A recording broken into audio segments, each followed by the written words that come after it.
Surrender करणं गरजेचं आहे. जे सिच्युएशन आहे त्यातनं बाहेर यायचं. आम्ही हळूहळू ठरवलं की आपण काहीतरी वेगळं करायचं, अशा पद्धतीने करायचं की लोकांनी आपल्याला ओळखलं पाहिजे. त्यासाठी एक तर अंबानी म्हणावं, खूप जास्त इन्कम टॅक्स आणि तो रस्त्यावरच होईल. असं काय करायचं? मी 5-6 वर्ष मी इंडियन मार्केटमध्ये बऱ्यापैकी जवळपास 40 कार मॅन्युफॅक्चरर्स आहे इंडियामध्ये, सगळ्यांना डायरेक्टली सप्लाय केला. आणि स्लोली मी एक्सपोर्टकडे वळालो.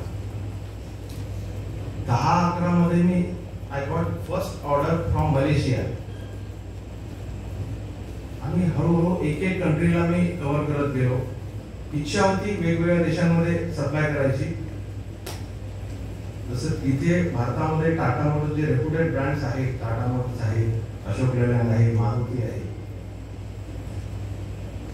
एक छोटीशी कंपनी, त्याचा जो डायरेक्टर असेल त्याला तिथे एंट्री मिळेल का, ऑर्डर मिळेल का, 1 लाख 1 करोड काहीतरी ऑर्डर मिळेल का, खूप मोठा स्ट्रगल असतो.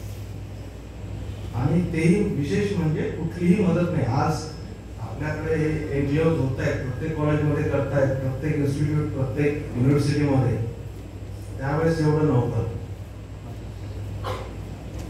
पण जिद्द महत्वाची आहे, पॅशन पाहिजे, काहीतरी करायचं आहे. मरायचं सर्वांना आहे, पण मरायच्या आधी काहीतरी करून जायचं.